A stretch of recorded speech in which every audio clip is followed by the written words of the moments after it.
Assalamualaikum warahmatullahi wabarakatuh. Alhamdulillahi rabbil alamin, wabihi nasta'in ala umuri dunya waddin. Allahumma salli wa sallim ala sayyidina Muhammad wa ala alihi wa sahbihi ajma'in. Yang kami hormati Wakil Komisaris Utama Bank Syariah Indonesia, Bapak Dr. Tuan Guru Bajang Muhammad Zainul Majdi LCMA. Yang kami hormati Komisaris Independen BSI, Bapak Muhammad Arif Rashid Hasan. Yang kami hormati Dewan Pengawas Syariah BSI, Dr. Kiai Haji Muhammad Hidayat MBA. Yang kami hormati Regional CEO BSI Region 1 Aceh, Bapak Wisnu Sunandar. Yang kami hormati Kepala Dinas Syariat Islam Aceh, Bapak Dr. EMK Alidar SAG Mhum. Yang kami hormati anggota DPD RI asal Aceh, Tengku Haji Muhammad Fadil Rahmi LC MAG.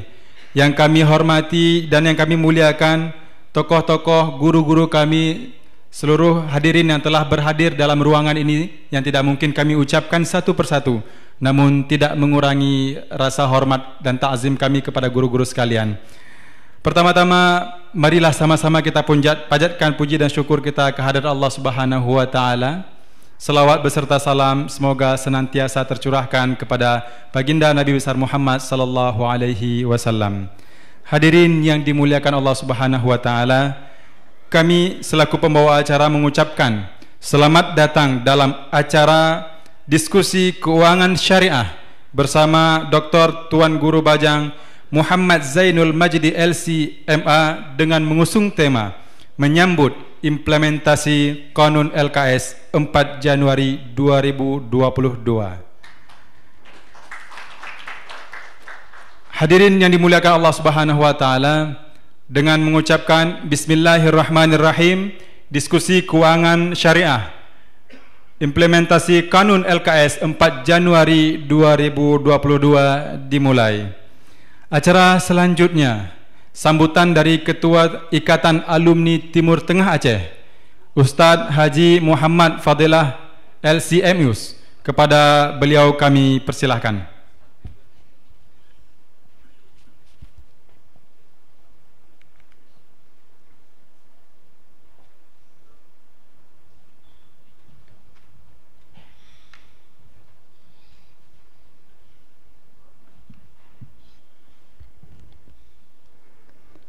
Bismillahirrahmanirrahim.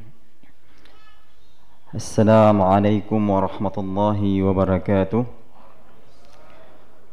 Alhamdulillahi rabbil alamin, wassalatu wassalamu ala ashrafil anbiya'i wal mursalin wa ala alihi wa ashabihi ajma'in, amma ba'd.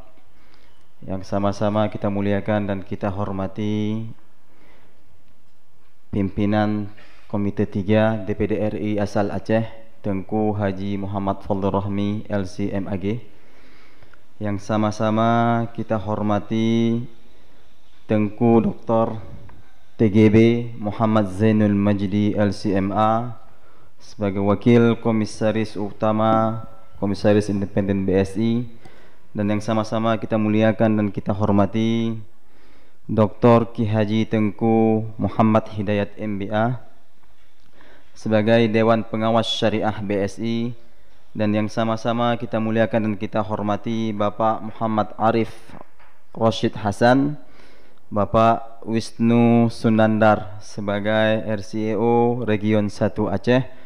Dan yang sama-sama kita muliakan dan kita hormati para tamu-tamu undangan yang tidak mampu saya sebutkan satu persatu dikarenakan waktu yang sangat terbatas. Hadirin yang dimuliakan oleh Allah Subhanahu wa taala, izinkan sedikit kami menyampaikan bahwasannya kegiatan ini terselenggara dikarenakan silaturahmi. Jadi silaturahmi yang pertama akhirnya menghasilkan sebuah diskusi antara IKAT dan juga BSI sebagai sponsor utama pada acara malam yang berbahagia ini. Kemudian kami juga berharap bahwasanya Bank Syariah Indonesia sebagai bank Indonesia yang bergerak di bidang perbankan syariah, kami dari Ikatan Alumni Timur Tengah menyatakan siap secara lisan, fi'lan, wa qawlan, bahkan siap dengan SDM yang ada pada Ikatan Alumni Timur Tengah untuk saling bersinergi, saling menguatkan program-program syariah yang ada di Aceh khususnya. Nah, kami juga mengucapkan terima kasih setinggi-tingginya kepada Bank Syariah Indonesia yang telah mendukung secara penuh dan mendampingi IKAT Aceh dalam menyelenggarakan kegiatan diskusi publik, diskusi keuangan syariah bersama Dr. TGB Muhammad Zainul Majidi LCMA. Dan kami juga mengucapkan terima kasih kepada seluruh hadirin dan hadirat yang telah hadir pada hari yang berbahagia ini, dan tentunya panitia, bahwasannya acara ini tidak akan pernah terrealisasi apabila panitia tidak berjuang di dalamnya. Tentu ini adalah sebuah perjuangan yang besar, hanya Allah Subhanahu wa taala yang mampu membalasnya, dan mudah-mudahan ini menjadi amal jariah bagi seluruh panitia yang telah menyukseskan acara ini. Mungkin ini yang dapat kami sampaikan. InsyaAllah sebentar lagi kita akan menikmati diskusi. Mudah-mudahan dalam diskusi ini melahirkan kebersamaan dan ikat siap di dalamnya. Sekian, terima kasih. Wassalamualaikum warahmatullahi wabarakatuh.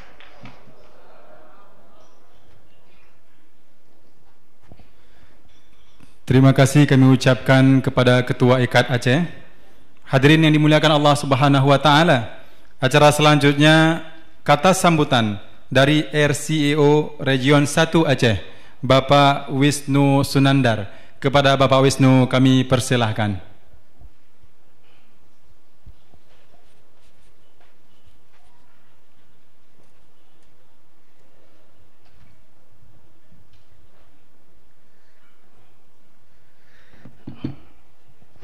Izin buka masker. Bismillahirrahmanirrahim. Assalamualaikum warahmatullahi wabarakatuh. Alhamdulillahilladzi hadana li hadza wa ma kunna linahtadiya laula an hadanallah. Laqad ja'at rusul rabbina bil haqq wa nudu antil kumul jannatu uristumuha bima kuntum ta'malun. Asyhadu an la ilaha illallah wa asyhadu anna Muhammadar Rasulullah sallallahu alaihi wasallam. Alhamdulillah, segala puji bagi Allah di malam yang berbahagia ini. Kita semua bisa berkumpul dalam rangka menyambut datangnya atau diimplementasikannya secara penuh LKS Konun di tanggal 4 Januari tahun 2022.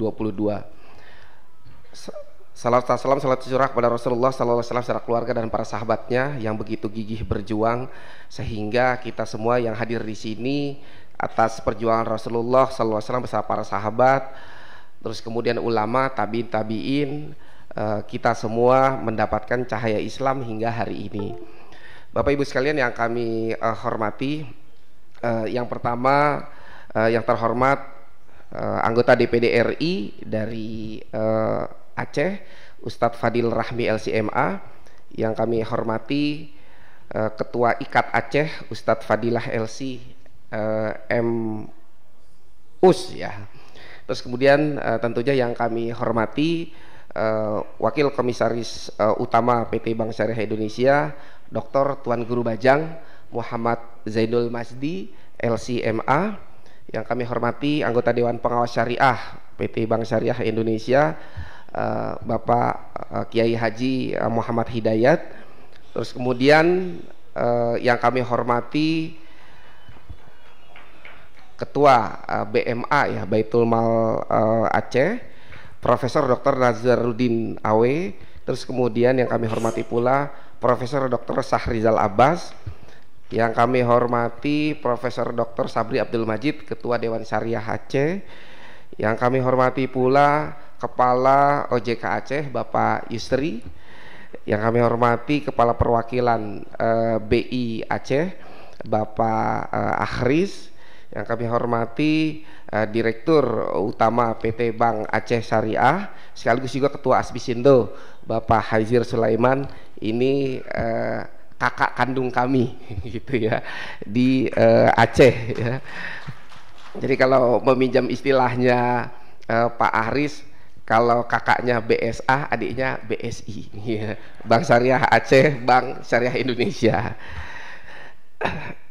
Terus kemudian yang kami hormati pula Ketua Masyarakat Ekonomi Syariah yang dalam kesempatan ini diwakili oleh Bapak Sugito, dan tentunya seluruh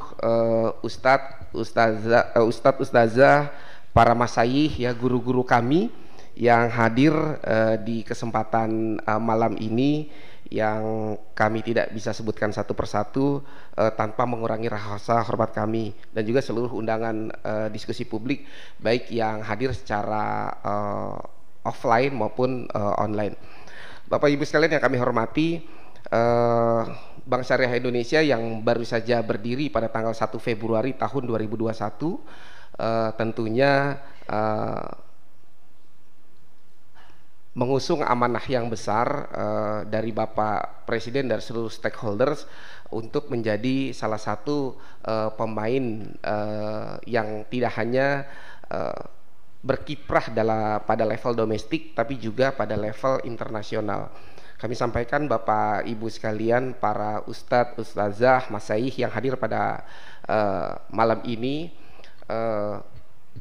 bulan lalu ya, alhamdulillah Bank Syariah Indonesia mendapatkan izin untuk membuka office representatif di Dubai. Gitu. Insya Allah mudah-mudahan ini juga menjadi salah satu cara untuk kita bicara di level internasional. Terus kemudian kami sampaikan bahwa secara bank wide per 1 Februari pasca merger, aset Bank Syariah Indonesia itu sebesar 240 triliun, dan alhamdulillah tutup buku di 30 November kemarin bertumbuh menjadi 251 triliun gitu. Alhamdulillah ini merupakan satu bentuk apresiasi sekaligus dukungan dari stakeholder dan seluruh masyarakat Indonesia tentunya.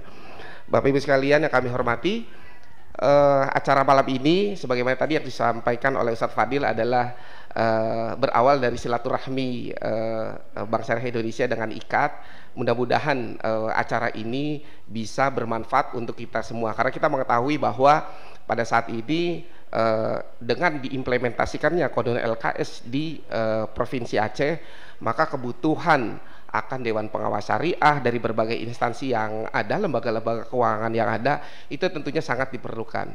Dan kami sebagai salah satu lembaga keuangan yang tentunya hadir di Aceh merasa penting untuk ikut berkontribusi terhadap proses yang terjadi dalam rangka menyambut implementasi Kode Syariah pada tanggal 4 Januari tahun 2022. Mudah-mudahan dari hasil diskusi ini ada banyak agenda-agenda yang bisa kita tindak lanjuti secara konkret di lapangan, sehingga cita-cita dari seluruh masyarakat Aceh agar implementasi Kode Syariah ini bisa berjalan secara penuh dan didukung oleh semua pihak. Kurang lebihnya mohon maaf. Billahi taufiq wal hidayah. Assalamualaikum warahmatullahi wabarakatuh. Terima kasih kami ucapkan kepada Bapak Wisnu.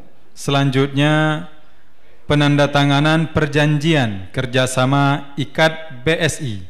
Dalam hal ini kami mohon kesediaan Ketua IKAD Aceh dan RCEO Region 1 Aceh untuk melaksanakan penandatanganan perjanjian kerjasama. Kami juga mengundang TGB Dr. Muhammad Zainul Majidi LC dan juga Senator Aceh Ustadz Haji Fadil Rahmi untuk menyaksikan penandatanganan tersebut.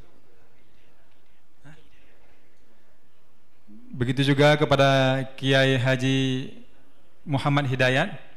Kami persilahkan Pak Kiai.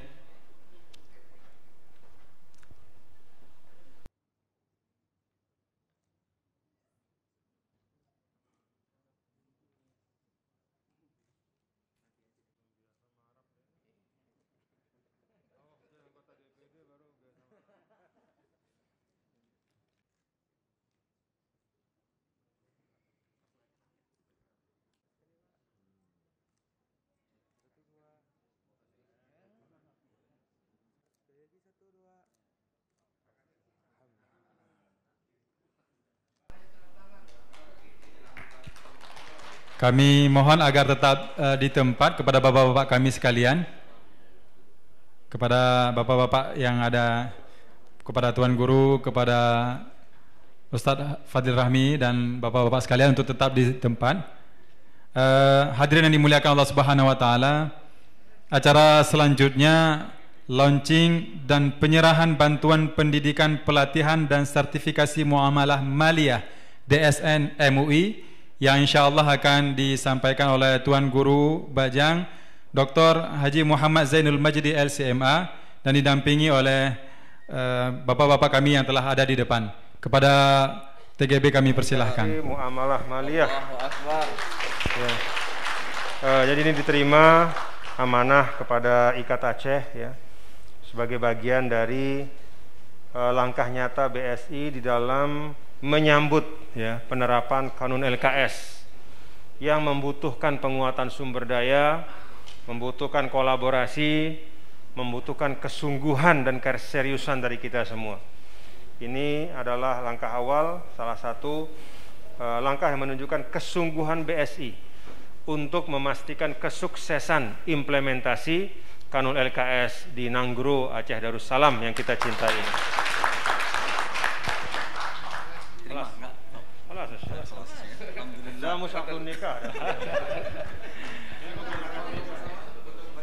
Selanjutnya sesi foto bersama.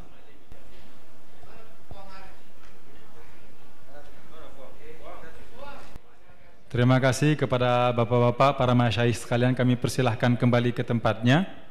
Hadirin yang dimuliakan Allah Subhanahu wa taala, tibalah kita pada acara yang kita nanti-nantikan, yaitu diskusi keuangan syariah yang insyaallah akan dipimpin dan dipandu oleh moderator kita Dr. Damanhur Abbas LCMA. Saya selaku MC mohon maaf atas segala kesilapan dan kekurangan. Nasrum minallah wa fathun qarib wa billahi taufiq wal hidayah. Assalamualaikum warahmatullahi wabarakatuh.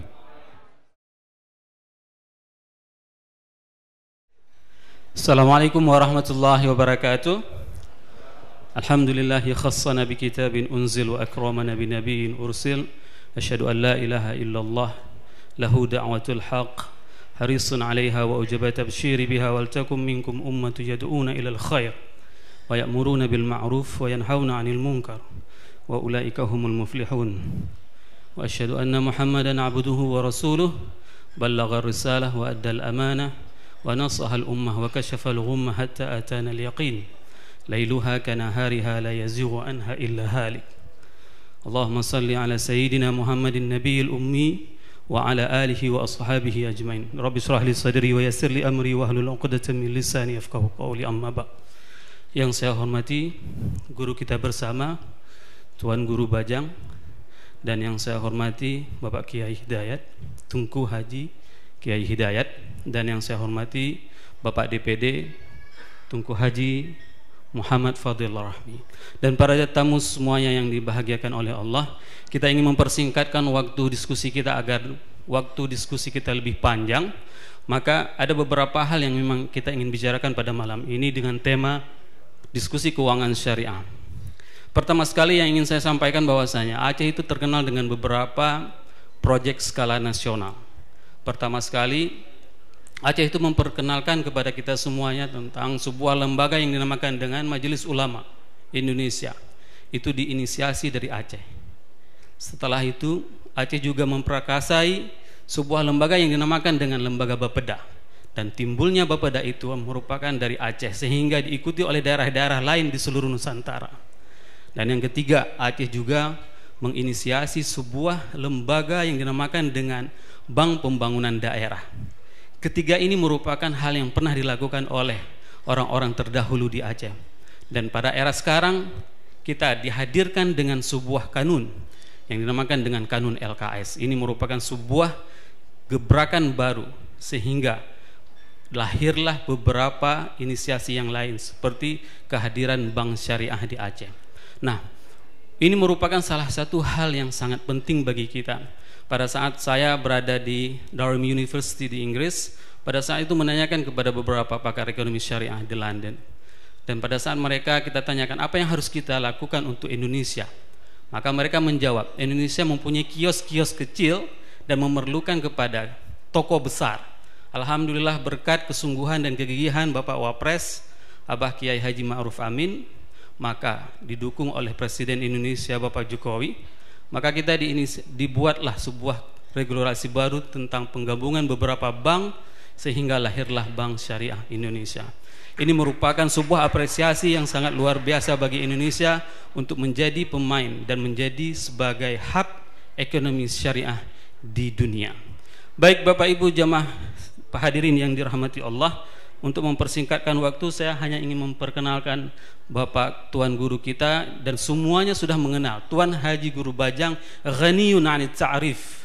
Tidak ada orang yang tidak mengenal, apalagi kita alumni dari Al-Azhar. Ini merupakan sosok umara dan sosok ulama. Beliau sangat dikenal dengan kiprahnya. Hadza musmujamalah ya Maulana. Hadza Masri, Masri. Oke. Dan yang di sebelah Tuan Guru Bajang adalah Dr. Kiai Haji Tunku Muhammad Hidayat MBA MH. Beliau merupakan anak angkat Abu Mudi. Ini merupakan sebuah kehormatan kepada beliau sebagai anggota Tastafi Internasional. Aplaus buat Bapak Dr. Kiai Haji Tunku Muhammad Hidayat MBA MH. Dan yang di samping saya ini adalah salah satu striker dari KMA yang eksis, bukan hanya muhajim mustawa dauli ya. Karena permainan bolanya dengan Thailand, dengan beberapa negara Asia lainnya, dan beliau sangat familiar bagi masyarakat Aceh dikarenakan a'lamun nas bi khuruj wa dukhul fil Azhar, terlalu lama di Azhar ya, sehingga menyelesaikan S1 berapa tadi Pak Sonatar? 12 tahun, bayangkan. Ini adalah keberhasilan beliau di saat beliau menyelesaikan S1, juga mempunyai istri baru 1 orang ya. Mudah-mudahan menyusul, sudah diijazahkan oleh Ustadz Awaluz Zikri, dan mempunyai beberapa keturunan. Baik, untuk mempersingkatkan waktu, kita akan mendengarkan pencerahan dari Tuan Guru kita Maulana Falyatfaddal Mashkura.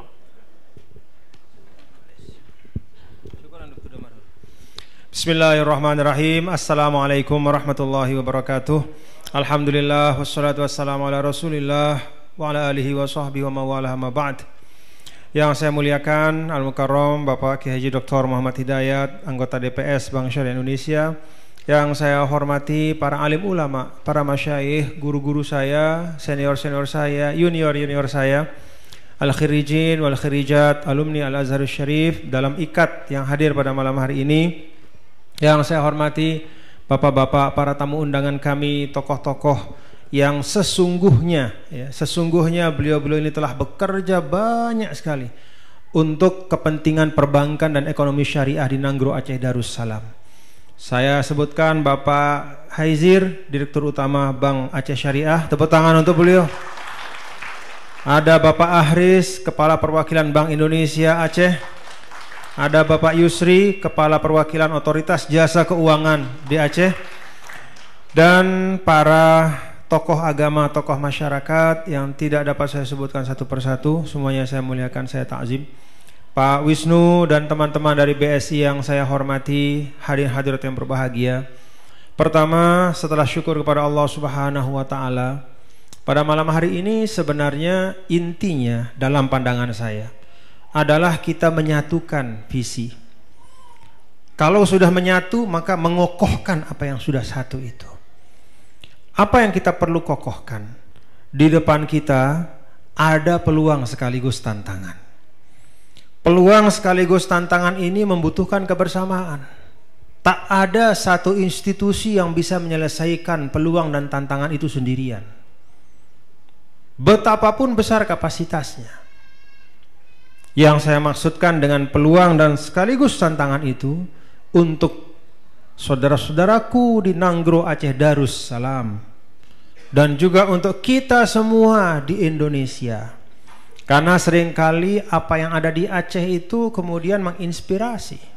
Tadi Al-Ustadz Dr. Damanhur menyampaikan ada 3, kata beliau. Bank Pembangunan, kemudian ada 2 lagi yang lain. Saya bisa tambahkan 1 lagi juga, Bank Aceh. Ya. Bank Aceh itu menginspirasi banyak pihak untuk menghadirkan nilai-nilai Islam secara implementatif. Tidak hanya teori yang berjilid-jilid banyaknya dalam kitab-kitab lama ataupun kitab-kitab baru, tetapi menjadi suatu implementasi sehingga apa yang disampaikan oleh Al-Imam Al-Mawardi dalam Adabud Dunya Waddin sebagai rukun dari keberhasilan suatu masyarakat dan negara itu dinun muttaba'.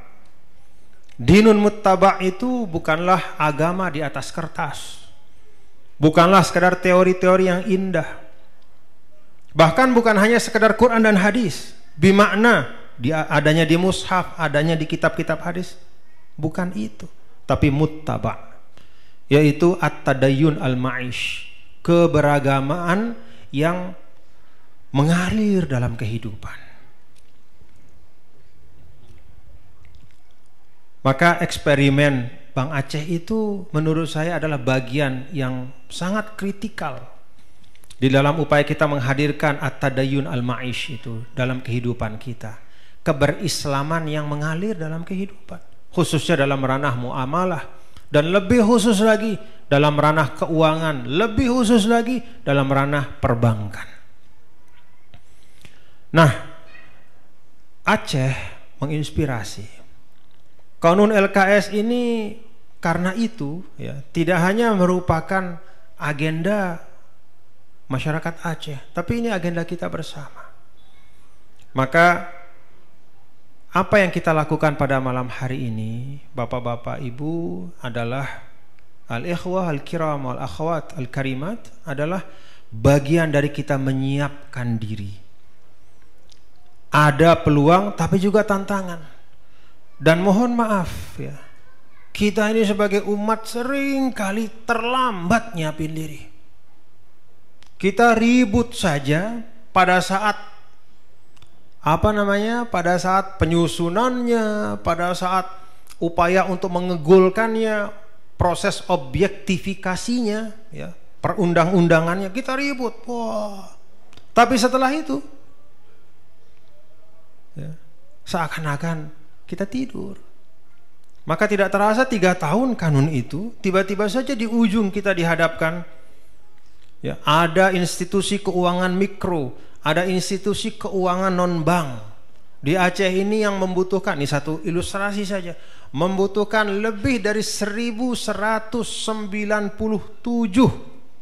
DPS, tenaga DPS untuk 3.535 koperasi plus juga institusi keuangan non bank seperti asuransi dan yang lain-lain. Dan yang baru ada itu hanya 97 orang plus 38 orang yang sekarang proses sertifikasi.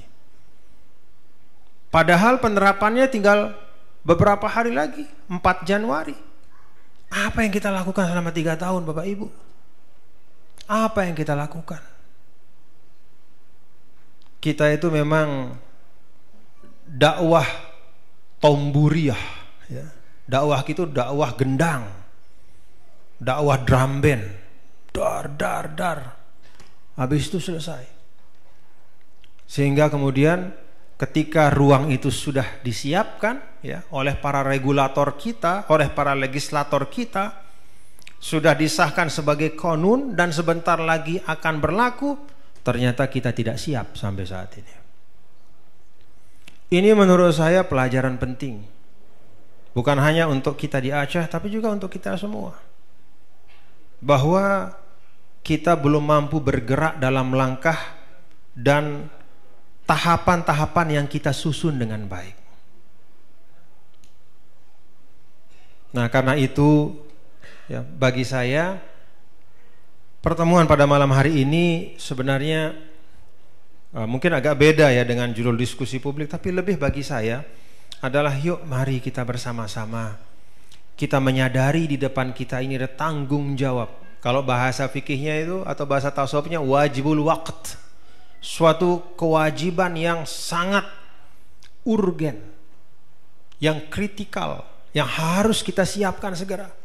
Dan itu tidak boleh, tidak bisa ditangani dengan al-jidalul janibi, dengan debat-debat yang tidak substantif. Mari kita arahkan semua potensi kita untuk mensukseskan kanun LKS ini. Ya. Jangan kita arahkan potensi kita untuk kemudian, ya mohon maaf, kita memfokuskan diri untuk mencari kekurangan dari praktek-praktek perbankan syariah yang sedang berjalan. Kadang kita kepada diri kita sendiri, kita tidak sabar seperti sabarnya kita pada orang lain. Kalau kita kepada bank konvensional itu bersedia untuk sabar sekian puluh tahun, sampai kemudian mendapatkan bentuk praktek perbankan yang katakanlah hampir ideal, tapi terhadap perbankan syariah kita kadang-kadang naqsu alaih. Kadang-kadang kita keras sekali. Keras sampai pada tingkat yang kadang-kadang tidak masuk akal. Menurut saya. Ini mohon maaf subjektif ya.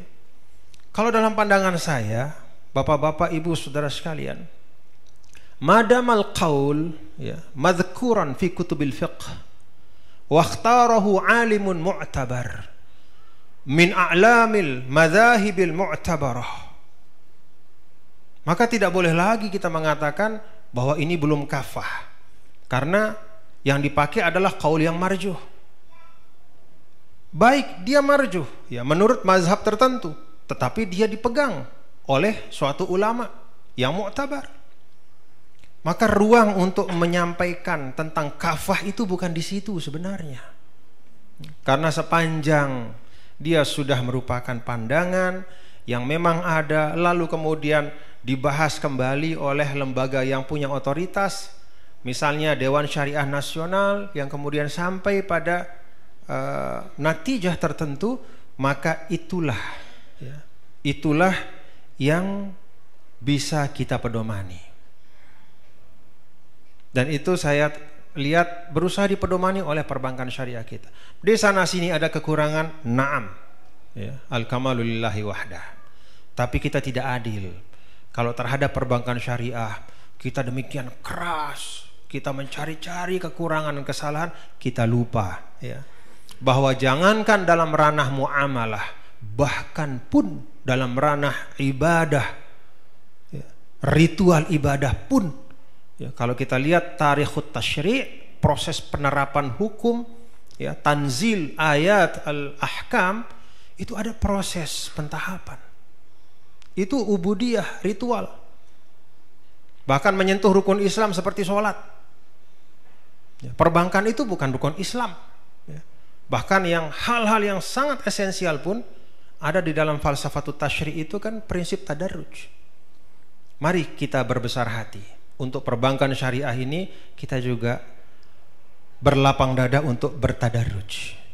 Prinsipnya ini sudah ada pada kita, implementasinya mari kita lengkapi bersama.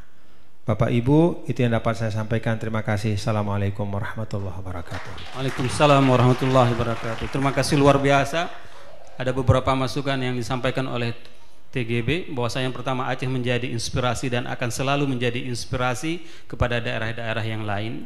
Yang kedua, menyatukan dan mengokohkan kewajiban urgens untuk menyukseskan kanun LKS, bukan dengan menjadikan kanun LKS itu adalah sebagai syadidun alaihim waruhama'u baina konvensional. Karena ini terbalik hari ini. Kita begitu tegas terhadap kanun LKS, begitu serius, akan tetapi kita untuk konvensional begitu nyaman. Ini mungkin Tuan Guru dikarenakan kita terlalu lama didinabobokkan oleh konvensional, sehingga masih banyak orang-orang Aceh yang menginginkan kembali dalam tweetan-tweetan yang status-statusnya untuk mendatangkan kembali konvensional tersebut. Baik, pemateri yang kedua yaitu akan kita berikan kepada Dr. Kiai Haji Tunku Muhammad Hidayat, MBA MH, dengan tema Cooperative Goal Bank Syariah vs Bank Konvensional. Kepada Tuan Guru kami persilakan dengan segala hormat.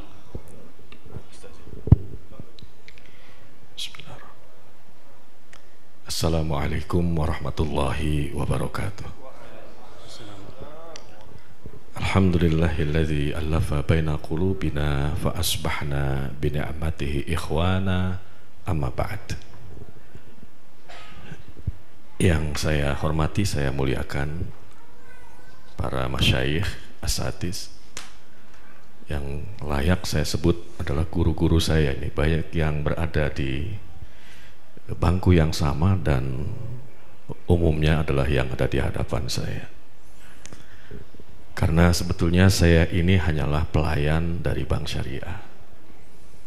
Dan kita bersyukur tadi mendapat taujih dari guru kita bersama, Tuan Guru Bajang, yang beliau sampaikan menurut hemat saya adalah sebuah strategic point yang penting. Dan malam ini alhamdulillah kita dipertemukan Allah untuk memadukan visi dan misi dalam rangka membangun sistem keuangan syariah yang lebih kokoh di negeri Aceh ini. Masyayikh sekalian, kalau kita berbicara tentang sistem ekonomi, saya yakin semua kita sudah memahami. Ada sistem ekonomi kapitalis yang lahir di abad ke-17 dan yang diorientasikan adalah dua hal. Pertama adalah kapitalisasi dan individualisasi.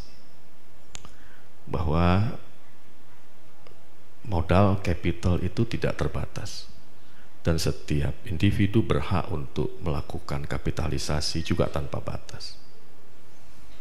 Antitesa dari rezim itu lahir pada abad ke-18, yaitu sistem ekonomi sosialis yang mengajarkan sebaliknya, yaitu kolektibilitas terhadap semua aset. Yang kedua, pembatasan hak-hak individual atas aset itu. Kita lupa ada sistem ekonomi yang paling tua, jauh sebelum abad 17 dan 18. Saya ingin menyebutnya sistem ekonomi Islam. Karena di abad ke-6 ada tokoh besar yang beliau tidak hanya mampu memberikan contoh-contoh bagaimana prinsip-prinsip dagang yang paling fair, yang adil, tapi beliau juga sebagai sokoguru bagi ilmu marketing. Peter Drucker, sebagaimana disampaikan juga oleh Alan Scott MD, menyebut bahwa sungguh kita ini semua belajar tentang marketing itu dari The Prophet of Muhammad Sallallahu Alaihi Wasallam. Saya yakin buku tentang dagangnya Rasulullah itu sudah kita baca semua. Apa yang diajukan oleh konsep ekonomi Islam? Konsep ekonomi Islam itu adalah jalan tengah antara konsep ekonomi kapitalis dan sosialis. Satu sisi Islam mengakui ada hak-hak individu untuk memiliki aset tanpa batas. Karena Allah memang menyebut-nyebut fadlan, kelebihan. Kalau bisa kita mencari rizki itu lebih, tidak cukup. Karena dengan lebih itu kita bisa berbagi. Tapi sisi lain, ekonomi Islam juga mengajarkan adanya collective property, kepemilikan bersama, yang kita tahu salah satu doktrinnya adalah zakat, infak, sedekah. Dunia berjalan begitu rupa, kita memang sudah lama menggunakan sistem kapitalisme yang sekarang memang terus menguat. Bahkan sekarang ini orang menyebut bukan kapitalisme, tapi neokapitalisme. Karena sistem ini tidak hanya berbicara tentang kepentingan-kepentingan kapitalis, tapi juga kepentingan politik dan kepentingan lainnya. Sistem perbankan juga menggunakan sistem itu, di mana basis kapitalisme dalam pandangan fikih kita adalah riba. Al-Baqarah 275 seolah-olah mengisyaratkan bahwa kalau sistem riba yang kalian gunakan sebagai sistem ekonomi, maka tidak akan stabil. allazina ya'kuluna riba la yaqumuna illa kama yaqumul ladzi yatakhabbathu syaitanu minal mas zalika bi annahum qalu innamal bai'u mithlu riba ila akhiril ayat. Saya sering memberikan contoh yang sederhana ini kalau dalam sharing session dengan teman-teman. Sekiranya kita ada di lantai 2 balkon hotel, kemudian kita lihat di depan jalan itu pagi hari ada yang olahraga, ada yang berjalan. Kemudian ada orang gila juga melewati depan hotel kita ini. Mari kita tarik garis dari langkah orang yang normal itu, dan kita buat juga garis langkah kaki orang yang gila itu. Kemudian kita tedakkan. Apa yang Anda lihat? Grafik ketika kita menggaris kaki orang yang normal adalah grafik yang flat, yang stabil. Tapi grafik langkah kaki orang gila, yatakhabbatuhu syaitanu minal mas, bahkan kemasukan setan lantaran tekanan penyakit jiwa, maka seperti grafik fluktuatif. Jadi Allah sudah mengingatkan tidak mungkin sistem ribawi itu kalian gunakan sebagai sistem ekonomi dan kalian berharap stabilitas ekonomi dan moneter terjadi. Maka inilah sebetulnya dampak dari apa yang memang difirmankan Allah Subhanahu wa Ta'ala itu. Kita tidak mungkin mendapatkan sistem ekonomi dan moneter yang stabil. Dalam kesempatan tadi saya mendampingi beliau di Syah Kuala, saya menyampaikan ada 3 poin mengapa sistem kapitalisme ini sudah tidak dipercaya. Sebetulnya sudah tidak dipercaya, tapi karena sistem alternatif belum begitu besar, sistem ekonomi Islam ini belum begitu berlaku global, maka sistem itu yang masih kita gunakan. Ada 3 faktor mengapa sistem konvensional ini, mohon maaf kalau saya sebut riba berarti konvensional, membuat krisis global finansial tidak pernah berakhir. Pertama adalah karena faktor transaksi riba itu. Yang kedua karena persoalan mata uang, ya, currency, nukud. Rasulullah itu menggunakan basis dinar dirham, basis emas dan perak, di mana punya nilai intrinsik masing-masing. Di bawah di mana saja itu punya nilainya. Tapi kita menggunakan currency sekarang ini yang sebetulnya di dalamnya ada ketidakadilan. Kalau kita memiliki di dompet kita itu uang rupiah 1.000-nya ditambah 3, kita sebut 100.000. Tapi ada lembar lain yang warnanya lebih hijau, cuma 100, ya, di-issued oleh Bank Sentral Amerika. Maka nilainya berapa itu? 1,5 juta. Padahal biaya produksinya sama. Siapa yang menentukan ini? Nilai ini hanya 50.000, ini 1.500.000 katakan. Ini yang kedua. Yang ketiga adalah spekulasi atau maisir. Semua transaksi di muka bumi ini didominasi oleh transaksi maisir. Jadi 3 inilah sebetulnya yang menginspirasi lahirnya lembaga keuangan syariah untuk menghindari 3 hal ini. Jangan kita lupa. Kita ingin menghindari praktek riba yang memang dilarang oleh Allah, dan Allah katakan tidak akan stabil ekonomi kalian kalau menggunakan sistem ini. Yang kedua, kita ingin menghindari praktek spekulatif. Derivatifnya adalah gharar dan lain sebagainya. Di mana transaksi dalam konvensional banking itu uang memang sebagai dianggap sila'ah. Uang itu sebagai komoditi. Maka pinjaman kredit itu hakikatnya adalah pinjaman uang dan mendapatkan keuntungan dari pinjaman itu. Padahal kita tahu kullu qardin jarra manfaatan fahuwa riba. Saya yakin kita sudah sangat paham. Tapi itu yang selama ini sebetulnya kita lakukan. di kredit konvensional banking prinsipnya tidak melihat objek apa yang kita jadikan dasar dalam pengajuan kredit itu. Karena boleh saja tanpa ada objeknya. Ini akan berbeda nanti dengan perbankan syariah ketika diajukan oleh nasabah. Katakanlah objek-objek tertentu, maujudat, adadiyat, ya, makilat yang terhitung, ya, dan lain sebagainya. Maka itu masuk dalam skim nanti jual beli. Ini hanya contoh saja, ya. Begitupun misalnya nasabah datang perlunya uang, maka demi untuk menghindari praktek riba, skim yang kemudian diarahkan untuk pembiayaan ini adalah skema kerjasama bagi hasil. Ya, saya dengan Tengku Nazarudin sejak lama itu, sejak tahun 2000 ya. Beliau ini Dewan Pengawas Syariah ex legisi BSM tahun 2000 bersama almarhum almarhumlah ya Kiai Haji Tengku Muslim Ibrahim, Masya Allah, ya. Dan beberapa skema yang lain. Jadi teman-teman para masyayikh yang akan nanti ikut sertifikasi DPS pasti akan mendalami akad-akad ini. Ini salah satu saja contoh bedanya bank syariah dengan bank konvensional. Ada akad-akad yang mendasarinya. Dan bank konvensional ini, bank syariah ini memang sebagaimana dikatakan beliau juga,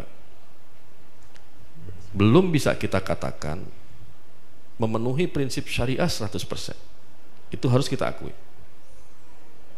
Karena apa? Karena tidak mudah untuk mengimplementasikan sistem syariah di tengah zona peraturan perundang-undangan yang masih banyak berasal dari hukum konvensional. Dan itu memerlukan effort, memerlukan ikhtiar, memerlukan jihad yang memang harus istiqomah, harus sabar. Satu persatu dari dulu, ya, mulai saya yakin ini Pak Akhris tahu, mengikuti betul bagaimana murabahah itu ya bertabrakan dengan hukum pajak. Bisa pajak 2 kali kalau murabahah. Dulu orang berteriak murabahah kok mahal dari bank konvensional. Bisa jadi karena masyarakat tidak tahu bahwa ada double tax di murabahah itu. Ya, saya juga mengajak para masyayikh sekalian untuk melihat latar belakang kenapa misalnya begini. Kita bilang kok pricing bank syariah mahal. Saya ajak, apalagi kita jadi DPS nanti, melihat sebab musababnya. Biasanya kita akan lebih wise, lebih bijak ketika kita melihat persoalan itu dari sebabnya dulu, bukan apa hukumnya, apa ketetapannya. Ini mungkin sangat penting bagi DPS nantinya. Yang lainnya yang ingin saya sampaikan, masyayikh sekalian, karena ini sifatnya hanya silaturahim, bukan seminar ya, bukan juga sharing session, bahwa bank syariah ini prakteknya kalau kita kaitkan dengan fikih muamalah itu banyak terjadi transformasi. Di fikih muamalah, akad-akad itu umumnya munfarid. Akad jual beli hanya ba'i dan mushtari, personal. Akad ijarah mu'jir dan mustajir. Akad-akadnya munfarid, personal. Di bank akad-akadnya itu bisa murakkab. Contohnya murabahah, tadi saya diskusi di dalam ruangan sebentar. Murabahah kalau dipraktekkan di bank tidak hanya cukup penjual dan pembeli. Gak mungkin bank punya mobil, nyetok motor, ya punya aset-aset yang langsung dijual kepada nasabah, tidak mungkin. Pasti menggunakan dealer, developer dan lain-lain. Maka akadnya tidak bisa langsung murabahah, ada akad wakalah. Jadi akadnya memang murakkab. Bahkan nanti di pasar modal itu para pihaknya begitu banyak di ekosistem digital. Oh, itu luar biasa. Bisa 7-8 akad para pihak itu. Dan ini menjadi tantangan kita semua. Maka salah satu metode yang ditetapkan DSN ya adalah i'adatun nazar. Jadi kembali menelaah ini. Apakah kaul-kaul ya yang kita dapatkan dari fikih yang kita anut itu masih relevan atau tidak. Yang kedua, di perbankan syariah ini yang menjadi juga nanti persoalan fikihnya berbeda adalah transaksi itu dilakukan lebih besar pada saksiyah i'tibariyah, badan hukum, bukan pribadi-pribadi orang. Ini juga menjadi persoalan, makanya saya tadi cerita, kebetulan saya menjadi khodim juga di DSN, saya hanya anggota biasa. Itu satu fatwa bisa keluar 3 bulan, Pak. Karena kita harus lihat tidak hanya fikihnya, bagaimana pandangan praktisi, bagaimana regulator. Kita undang Bank Indonesia memberi pendapat tentang hal itu. Kita undang nanti pebisnis, bagaimana pendapat mereka, supaya kalau fatwa itu keluar, maka fatwa itu bisa menjadi pedoman, tapi sekaligus juga bisa diimplementasikan. Ya. Jadi taisirul manhaj itu menjadi pegangan DSN. Mana yang kira-kira mudah, ya, yang itu bisa dipraktekkan. Di samping juga ada tahqiqul manat. Ini metode-metode yang terpaksa diambil DSN karena ya faktor-faktor itu tadi. Sehingga nanti mungkin para DPS baru merasakannya ketika ada permintaan dari direksi, dari manajemen terhadap opini-opini yang mereka butuhkan. 139 fatwa sudah dikeluarkan DSN dengan bermacam-macam persoalan. Bukan hanya perbankan tapi juga ya persoalan IKNB, institusi keuangan non-bank, asuransi, ya pasar modal, instrumen efek dan lain-lain. Saya berharap sebelum pelatihan nanti dilakukan, Ustazi, mungkin masyayikh perlu pegang kompilasi fatwa DSN untuk membaca dulu, sehingga ada bahan nanti, ya mungkin mengajukan pertanyaan atau mungkin menelaah kembali, ya atau mungkin menjadi ilmu yang ya dapat digunakan sebagai rujukan ketika melakukan pengawasan aspek syariah. Terakhir, banyak orang bertanya begini, termasuk tadi Pak Yusri, ya, apa sih bedanya bank syariah dengan bank konvensional gitu? Ya, ini sebetulnya sangat teknikal ya, tapi tidak apa-apa saya sampaikan saja. Kalau ada slide-nya, alhamdulillah itu. Ada nggak slide-nya? Ya? Ada Pak nih, Aksin. ada Pak Kiai. Ada ya, oke. Di depan. Oke ini. Ini kira-kira masyayikh sekalian yang saya hormati, ini boleh menjadi dasar jawaban kita kalau ada yang bertanya, apa bedanya bank syariah dan bank konvensional? Ya. Pertama, ini bukan yang saya susun ini. Ada yang diagram itu? Oke, ini lupakan saja sebagai tambahan. Pertama, dari sisi perundang-undangannya, bahwa bank konvensional menggunakan ya atau berpedoman pada rancangan atau undang-undang, peraturan perundang-undangan yang bersifat konvensional. Tapi untuk bank syariah mengacu kepada peraturan perundang-undangan perbankan syariah dan peraturan derivatif di bawahnya ya yang terkait dengan keuangan syariah. Itu satu. Jadi rujukannya kalau bank syariah itu adalah peraturan perundang-undangan yang terkait dengan syariah, kemudian fatwa DSN, kemudian secara internal adalah opini Dewan Pengawas Syariah, yang itu tidak ada di bank konvensional. Yang kedua, struktur organisasinya di bank syariah itu ada yang namanya Dewan Pengawas Syariah, di mana di konvensional tidak kita temukan. Yang ketiga, transaksinya, ini yang penting. Masyayikh sekalian, transaksi bank itu boleh kita bagi menjadi 3. Pertama, transaksi ya penghimpunan dana, namanya funding. Kita sebutnya DPK, dana pihak ketiga. Yang kedua adalah financing, penyaluran dana. Yang ketiga adalah jasa atau layanan atau fee base. Ini yang penting ya masyayikh sekalian. Untuk konvensional banking, baik funding maupun lending mereka sebutnya dengan menggunakan bunga. Di bank syariah, funding itu dengan menggunakan akad mudharabah atau wadiah. Financingnya di syariah tidak menggunakan bunga. 3 skema saya katakan tadi, skema jual beli, skema investasi, skema sewa.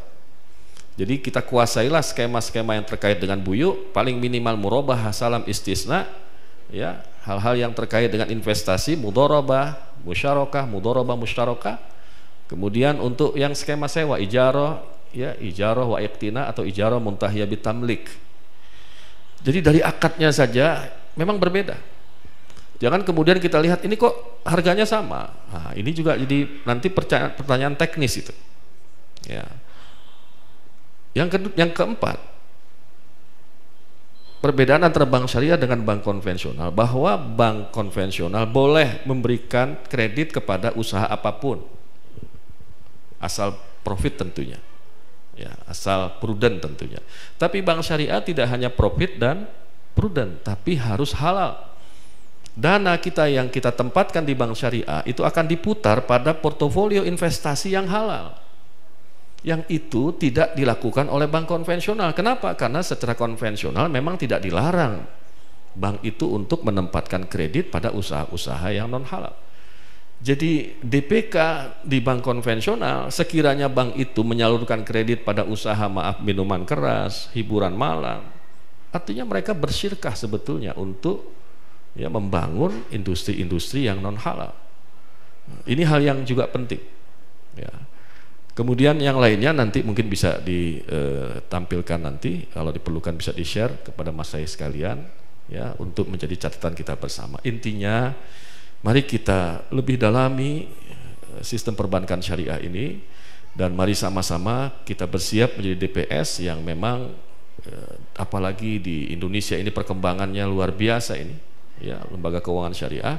Dan saya merasa IKAT ini adalah person-person yang sangat visible ini, sangat layak untuk menjadi DPS-DPS, bahkan menggantikan DPS-DPS yang senior termasuk saya sendiri. Demikian, wassalamualaikum warahmatullahi wabarakatuh. Waalaikumsalam warahmatullahi wabarakatuh. Terima kasih Pak Kiai Haji Tengku Hidayat yang telah memaparkan dan memberikan pembekalan dasar kepada calon DPS yang telah berhadir pada malam yang berbahagia ini. Baik, untuk mempersingkatkan waktu, karena Bapak Senator juga sudah berada bersama kita di hadapan kita semuanya, maka kita persilakan Bapak Senator, bukan untuk iklan Pak, untuk menanyakan komitmen Bapak terhadap perjuangan aspirasi rakyat Aceh. Kami persilakan. Yang tak pegah, yang nyonyo lah. Bismillahirrahmanirrahim. Assalamualaikum warahmatullahi wabarakatuh. Izin Pak Yai.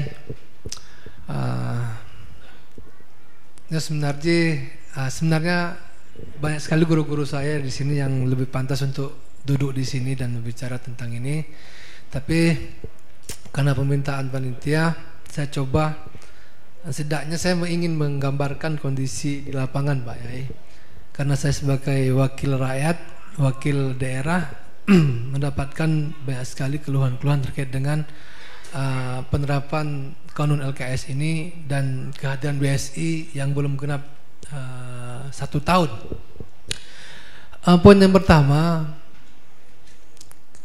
ada asumsi ataupun ada yang terjadi di lapangan bahwasannya memang masyarakat melihat kanun LKS, pelayanan BSI ini adalah kanun LKS, artinya representasi daripada kehadiran kanun LKS. Karena memang kanun LKS ini hadir 2018, kemudian hadir BSI 1 Februari 2021. Ini di saat awal-awal ketika memang BSI ataupun LKS ini ataupun bank konvensional mulai meninggalkan Aceh. Ketika di luar Aceh bergabung 3 bank, yaitu Bank BSM, BRIS, dan BNI Syariah. Di Aceh bergabung 6 bank menjadi 1 bank, yaitu BSI. Ditambah dengan Mandiri yang sudah tidak ada lagi, di samping juga BSM, BRIS, dan BNI Syariah, Mandiri, BRI, dan Mandiri, BNI, dan BRI. Tapi kita harus apresiasi BSI. Dalam kurun waktu belum sampai 1 tahun, banyak sekali problem yang dikeluhkan kemudian dijadikan serangan untuk LKS ini sudah terbenahi. Ini harus kita akui. Makanya ini apresiasi yang tinggi kepada BSI. Yang seperti katakanlah distribusi PKH, kemudian juga beasiswa Indonesia Pinter, kemudian juga Briling, yang saya mengundang Kanda Asrijal yang mengadvokasi ratusan pebisnis briling dulunya, yang salah satu jadi senjata, ya saya katakan senjata untuk kemudian menyerang LKS. Mungkin Bung Asrijal hadir atau tidak, kayaknya nggak hadir. Saya yakin bukan karena takut, mungkin nggak ada waktu.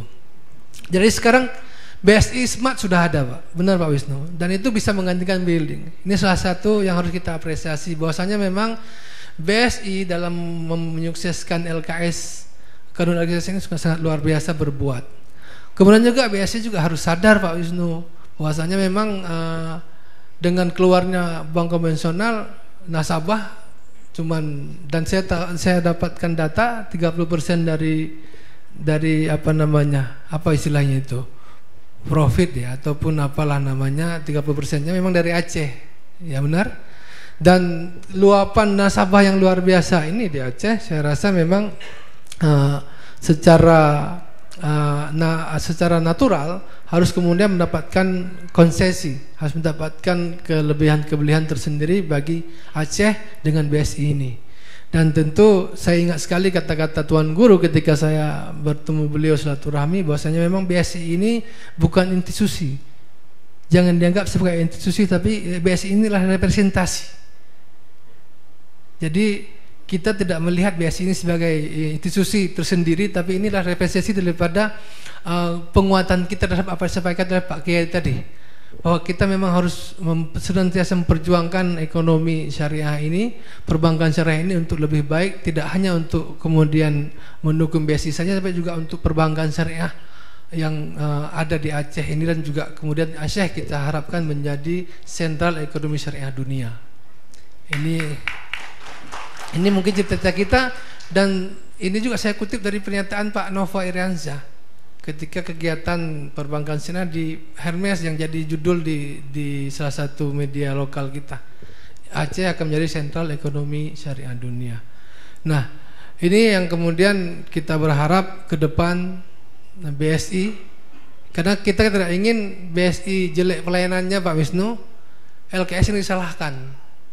Ini capek kita wakil rakyat. Maka saya ketika punya kontak Pak Wisnu, setiap komplain dari masyarakat yang masuk saya langsung ini, sehingga saya terbantu untuk bisa menjawab langsung. Dan ini mungkin menjadi kekuatan juga bagi kita, kekuatan yang luar biasa, tidak hanya ikat sebagai satu organisasi, tapi juga semua kita ini untuk punya dan memperkuat literasi ekonomi perbankan, literasi perbankan syariah ini.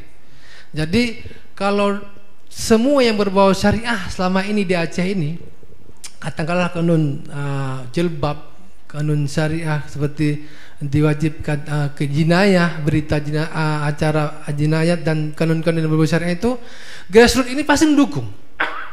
Pakai jilbab semua, nggak ada yang grassroots nggak mau. Jangan duduk ngangkang, nggak ada, kecuali 1-2. Ataupun kanun jinayat, semua grassroots setuju. Tapi ketika berbicara kanun LKS, grassroots ini yang jadi masalah sekarang. Nah, ini menjadi PR kita untuk bisa kita jadikan literasi perbankan syariah ini semakin masif, tidak hanya di tingkat atas, di tengah, tapi juga sampai ke grassroots. Maka tentu harapan kita semua, MOU tadi itu, yang salah satunya saya tahu poinnya adalah meningkatkan literasi perbankan syariah itu harus kita lebih tingkatkan lagi, harus kita masifkan lagi. Kita harus siap menjadi agen-agen daripada edukasi perbankan syariah ini ke segenap lapisan masyarakat, sehingga kemudian terbentuk pemahaman. Karena tak kenal maka tak sayang sebenarnya. Banyak yang tidak kenal, maka kemudian tidak sayang. Maka kita harus lebih memperkenalkan diri, mensosialisasikan diri, mengedukasi, melakukan kegiatan-kegiatan masif yang kemudian membawa kemanfaatan dan juga nilai-nilai pendidikan, terutama terkait dengan perbankan syariah di tingkat grassroots. Mungkin itu sedikit dari saya sebelum diskusi. Terima kasih. Assalamualaikum warahmatullahi wabarakatuh. Waalaikumsalam warahmatullahi wabarakatuh. Terima kasih Bapak Senator. yang telah memberikan, katanya tadi cuma sebentar, walaupun banyak pencerahan-pencerahan yang beliau sampaikan, karena ini adalah fenomena yang sering kita terjadi, yang kita dapatkan di lapangan. Pada saat masyarakat kita, mereka mempunyai suatu pemahaman yang salah, misunderstood ya, tentang keuangan syariah dan tentang perbankan syariah. Mereka sering menyamakan antara peneliti buaya dengan buaya, padahal terjadi perbedaan yang sangat luar biasa. Nah, oleh sebab itu mari kita sama-sama mewujudkan sebuah Aceh ini sebagai laboratorium syariah. Jika orang ingin belajar tentang syariah, maka mereka akan belajar ke Aceh. Walaupun mahal sedikit, jadikanlah kemahalan ini sebagai jihad kita di jalan Allah dalam membumikan syariat Allah di atas muka bumi yang syariat ini. Baik, untuk mempersingkatkan waktu, maka kita akan mempersilahkan kepada para tanggapan, mulai dari round table pertama. Di sini ada beberapa tokoh masyarakat. Ya, Ustadz, mungkin Ustadz Masrul Adi, Wali Kota Aceh Keeng, atau saya memanggilnya Adinda Ampun Masrul Adi ya. Kami persilahkan kepada Ustadz Masrul Adi sebagai ulama. Ya, silakan.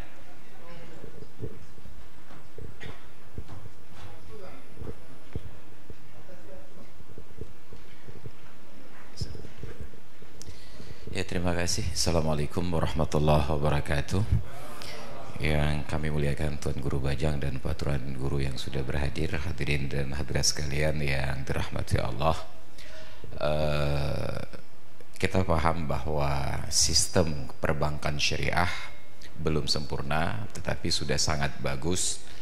Tetapi ya, kendala yang tadi disampaikan oleh Kanda Fadil Rahmi terkait dengan anggapan masyarakat bahwa bank syariah masih mahal, ya, tentu ada solusi. Kita di sini ada Kepala Baitul Mal, Pak Prof Nazaruddin. Sebenarnya kita kurang memanfaatkan dana-dana syariah tersebut, yang sebenarnya dana zakat lebih kepada benefit daripada kepada profit. Satu. Yang kedua, kita sibuk dengan sistem, lupa tentang ekosistem. Sekarang sesempurna apapun sistem syariah, bila dia tumbuh di luar ekosistemnya sendiri, dia tetap akan berbiaya mahal. Harimau itu tinggal di hutan, tidak perlu biaya hidup. Tapi begitu masuk ke kandang di taman kebun binatang, dia perlu biaya mahal. Jadi sekarang bank syariah itu sebuah sistem yang hidup di luar ekosistem karena masyarakatnya belum syariah. Tantangan mensyariahkan masyarakat yang belum ada yang menjawab. Sekarang baru bank dan sistemnya yang disyariahkan. Jadi mohon saran dan tanggapan dari mana kita harus memulai untuk mensyariahkan masyarakat. Demikian, terima kasih. Assalamualaikum warahmatullahi wabarakatuh.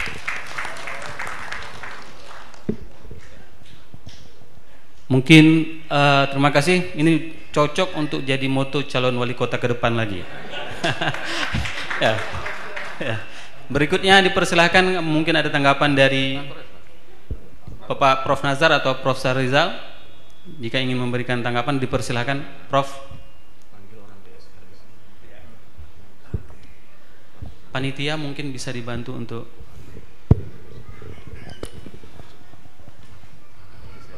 Bismillahirrahmanirrahim. Assalamualaikum warahmatullahi wabarakatuh.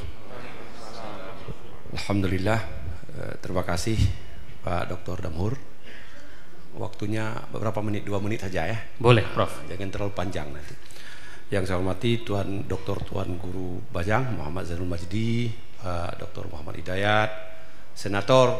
Nah, kalau sudah ada senator, jadilah semua itu. Kemudian para undangan, hadirin dan hadirat yang terhormat.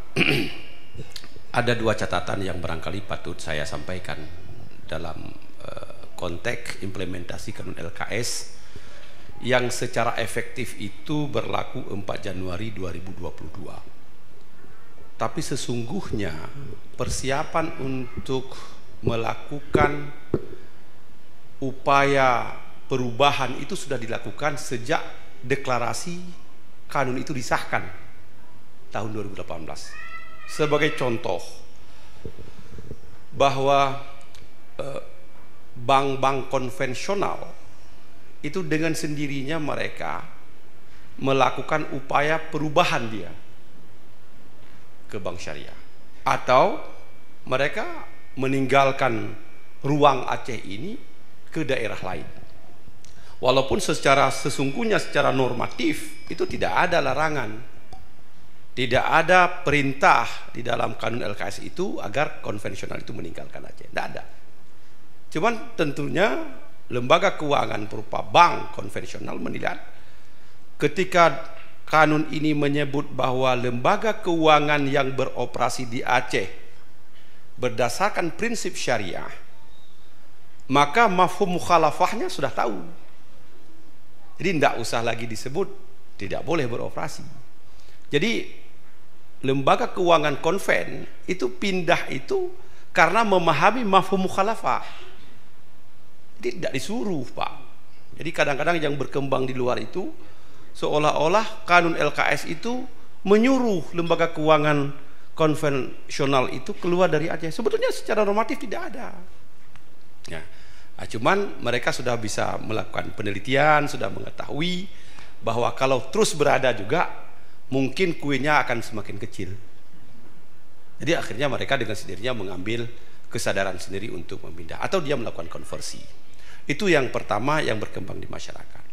Kemudian yang kedua, saya sependapat dengan Tuan Guru Bajang bahwa kita itu sudah cukup lama di kepala kita itu kapitalisme, Pak. Merubah kapitalisme di kepala masyarakat muslim terutama dalam konteks muamalah itu memerlukan waktu yang cukup panjang. Mungkin 10-20 tahun itu belum terkikis kapitalisme individualistik di dalam kepala kita. Jadi oleh karena itu menurut saya sangat sependapat kalau memang dunia pendidikan itu kita mulai merubah paradigma itu, membangun kultur itu yang tentu yang syariah. Sekarang yang paling penting adalah kita harus tunjukkan keteladanan, harus tunjukkan bahwa bank syariah itu memang bank yang memiliki sesuatu yang diharapkan oleh masyarakat karena itu layanannya yang terbaik. Mungkin sebagian kecil penelitian dari mahasiswa yang kita dapat sampaikan bahwa masyarakat yang pragmatis sekarang ini itu melakukan muamalah dengan lembaga keuangan syariah tidak serta-merta karena relasi teologis. Tidak serta-merta. Ada.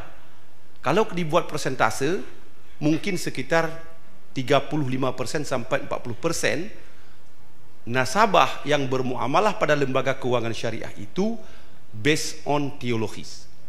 Tapi selebihnya itu bukan based on teologis. Selebihnya adalah kecepatan, kenyamanan, pelayanan terbaik, dan mereka berorientasi pada menguntungkan dan berkah. Jadi saya pikir itu yang menjadi catatan kita pada malam hari ini, dan tentu tantangan kita ke depan masih besar. Tapi saya yakin kalau tadi BSI sudah memberi amanah kepada IKAT, ya kalau IKAT Tuan Guru ya diikat itu semua, nggak boleh lepas itu. Kalau sudah diikat, nggak boleh lepas. Nah, jadi oleh karena itu IKAT itu menjadi agen nanti yang akan memastikan seluruh lembaga keuangan syariah memiliki DPS, dan IKAT juga yang akan memastikan bahwa informasi literasi keuangan perbankan syariah kepada masyarakat itu IKAT. Kita beri tepuk tangan. Ya, terima kasih Prof. Rizal. Itu saya pikir itu saja. Ya. Nanti kita bisa lihatlah IKAT. Ya, apa sudah kuat masih ikatnya atau sudah lembu, nanti kita bisa lihat lagi.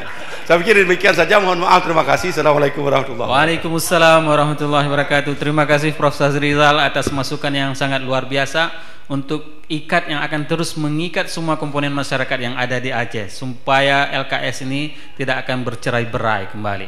Baik, di meja yang kedua ini ada beberapa dari Pak Hizir. Ya, persilahkan. Terima kasih Tuan Guru.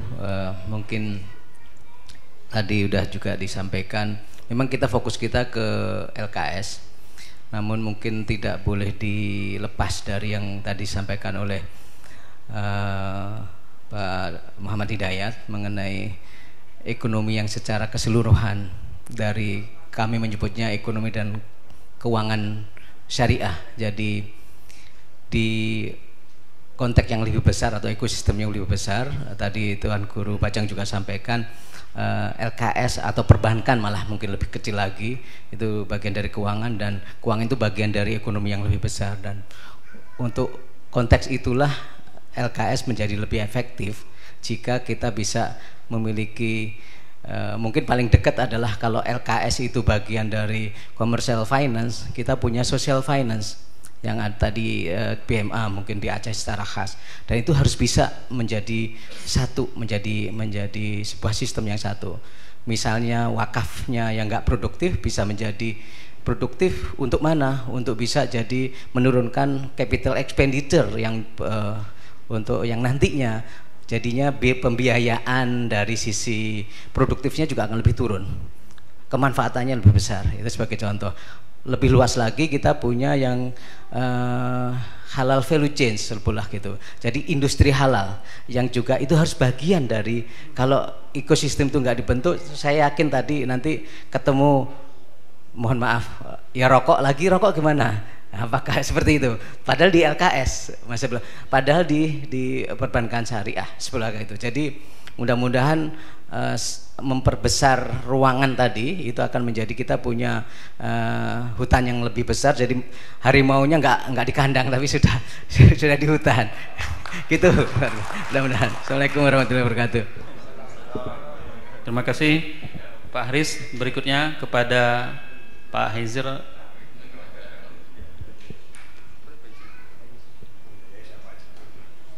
Ya, silakan Pak Yusri. Bismillahirrahmanirrahim. Assalamualaikum warahmatullahi wabarakatuh. Waalaikumsalam warahmatullahi wabarakatuh. Tuan Guru dan para narasumber yang kami hormati, kami muliakan. Saya masuk ke Aceh ini November 2020. Hiruk pikuk kanun ini luar biasa, Pak. Saya mencoba melihat apa sih masalah sebenarnya di orang Aceh. Kenapa suka betul ribut, Pak? Karena saya orang Aceh, Pak. Kenapa gitu? Permasalahan yang narasi yang muncul waktu itu adalah bagaimana berupaya keras mengusir bank-bank atau lembaga keuangan konvensional. Narasinya itu, Pak. Padahal kanun kita tidak berbunyi itu sebagaimana Dr. Syarial tadi sampaikan. Yang diatur dalam pasal 6 itu adalah kanun ini berlaku kepada seluruh rakyat Aceh yang berdomisili di Aceh, yang tinggal di Aceh. Lalu lembaga keuangan yang bertransaksi sama pemerintah Aceh. Di situ clear sekali. Tetapi satu pun tidak ada yang peduli, Pak, tentang itu. Mestinya itu dulu yang diluruskan. Masyarakat kita dulu yang berdomisili di Aceh, yang tinggal di Aceh, orang Aceh, disosialisasikan dulu kanun itu. Baru kemudian kita jelaskan LKS itu apa.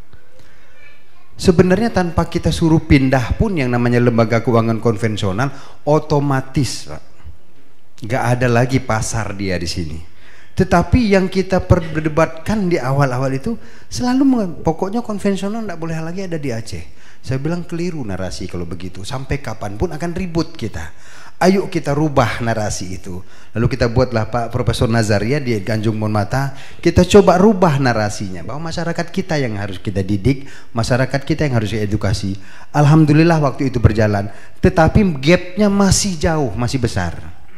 Ini jadi PR kita. Harapan kami memang betul seperti tadi, Pak, ikat inilah, Pak. Kalau kita berharap sama yang di luar dari situ rasanya nggak bisa. Selalu perdebatan ataupun narasi yang disampaikan selalu perbandingan, Pak. Pada saat kita lakukan perbandingan, masyarakat lalu bilang, kalau seandainya kami dengan konvensional begini, dengan syariah begini, apakah syariah sudah punya? Produk ini sudah punya, padanan produk ini sudah punya. Kita belum bisa mengakomodir apa yang diminta masyarakat. Tetapi paling tidak ajari dulu masyarakat apa sih beda syariah dengan konvensional. Dengan sendirinya muncul loyalitas mereka. Itu yang tidak ada yang pegang, Pak. Masalah itu yang belum sampai dengan sekarang, kalau boleh saya bilang ke persentasenya 40% baru ada yang menyentuh itu, Pak. Karena setahun sini saya jalani, kami jalanin di sini, Pak, yang mau melakukan sosialisasi secara masif nggak ada. Akhirnya terkotak-kotak komunitas-komunitas kecil. Lah kapan ngerti masyarakat kita?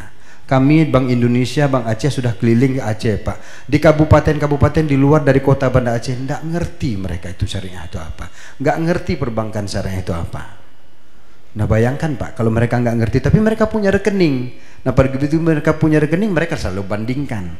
Jadi saya berharap mudah-mudahan pertemuan malam hari ini semakin menyimpulkan apa sih masalah yang kita hadapi, kenapa sih Bank Syariah kita masih dipermasalahkan terus. Edukasi Pak, ayo kita jalan sama-sama, mudah-mudahan bisa. Assalamualaikum warahmatullahi wabarakatuh. Waalaikumsalam warahmatullahi wabarakatuh. Terima kasih Pak Yusri atas masukan-masukan yang sangat luar biasa. Berikutnya kami persilakan kepada Bapak Izz. Assalamualaikum warahmatullahi wabarakatuh. Yang terhormat Bapak Ibu hadirin yang berbahagia, kami berbicara sebagai praktisi. Di akhir-akhir ini kami sering beraudiensi, terutama dengan ya instansi vertikal, terutama yang sebagai Forkopimda. Tadi jam 2 dengan Pak Pangdam yang baru di Aceh. Dalam audiensi itu, pertemuan itu selalu ditanyakan, sekarang tidak ada lagi bank konvensional di Aceh. Pertanyaan adalah apakah bank syariah siap menggantikan posisi bank konven yang ada. Nah, saya selalu sampaikan bahwa sangat siap, sangat siap. Kenapa demikian? Pengalaman waktu konversi Bank Aceh dari konvensional ke syariah, bukan hanya eksternal, internal juga mempertanyakan kepada kami, bank yang sehat, bagus, tidak ada kurangnya, tapi tiba-tiba nggak ada hujan, nggak ada angin, dibalik sistemnya dari konvensional ke syariah, ada apa? Andai kata terjadi suatu terhadap nanti, katakanlah terjadi yang hal tidak diinginkan, apakah cukup rumah hijir untuk menggantikan semuanya ini? Tetapi subhanallah, berpegang kepada Allah itu berjalan semuanya dengan baik sampai sekarang. Saat konversi Bank Aceh, asetnya berada pada angka 18,5 triliun. Posisi November kemarin berada pada angka 30 triliun. 5 tahun tumbuh lebih kurang 60%, berarti per tahun 2 digit, termasuk di masa pandemi. Itu demikian. Weakness besar, tapi lebih besar opportunity. Itu yang nah, saya selalu mengibaratkan bahwa Bank Aceh, BSI yang sekarang, Maybank, kemudian Simniaga Bank Syariah dan semuanya. Kalau dulu di Aceh ada, kalau rumah makan ada 10 pelayannya, ada Mandiri, BNI dan sebagainya, konven, termasuk syariah. Sekarang tinggal 5. Bagaimana kita tekat walaupun 5 pelayannya, sepertinya tidak turun, minimal sama dengan yang dulu. Ya, malam ini dalam satu rahmi ini kami termotivasi kembali. Tadi disampaikan oleh Tuan Guru Bajang, beliau merefleksi daripada stakeholder, shareholder Bank BSI, Bank BSI. Nah, kami yakin dengan beliau sampaikan itu akan terjadi. Nah, itu akan terjadi, akan baik nantinya, dan bangsa sanggup untuk itu. Itu kami yakin itu. Hanya saja tadi juga sampaikan, dalam pengalaman konversi Bank Aceh, kami mengkhawatirkan bahwa daerah berbatasan dengan Medan yang penduduknya dominan non-muslim akan downgrade nasabah Bank Aceh. Logika kami demikian. Daerah Sebulu Salam, Singkil, Kutacane, termasuk Kuala Simpang, Aceh Tamiang, akan downgrade nasabah Bank Aceh. Karena kenapa? Banyak non muslim di sana. Penelitian juga demikian oleh Pak Adi Warman. Tapi subhanallah kenyataannya bukan demikian. Yang downgrade malah yang banyak ikatnya kota Banda Aceh.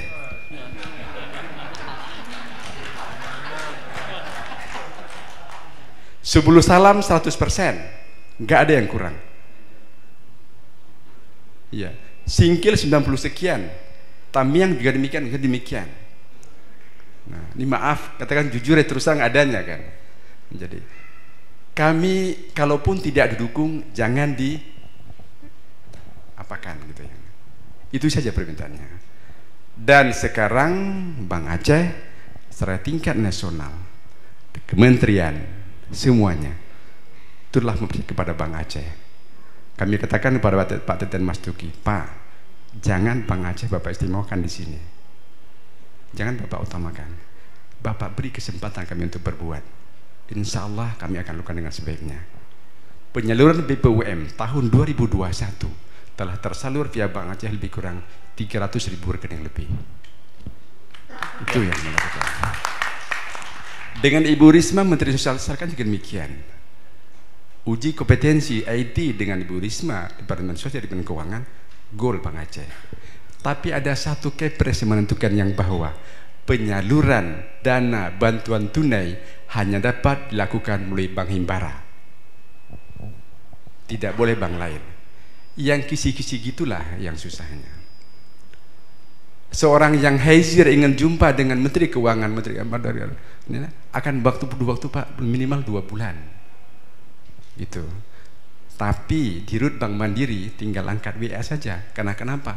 Wakil Menteri Keuangan dari Bank Mandiri, Gubernur Bank Indonesia Pak Agus Marto dari Bank Mandiri. Itu yang terjadi. Nah, oleh karenanya ya sekali lagi kami katakan yang bahwa walaupun weaknessnya besar, tapi lebih besar opportunity.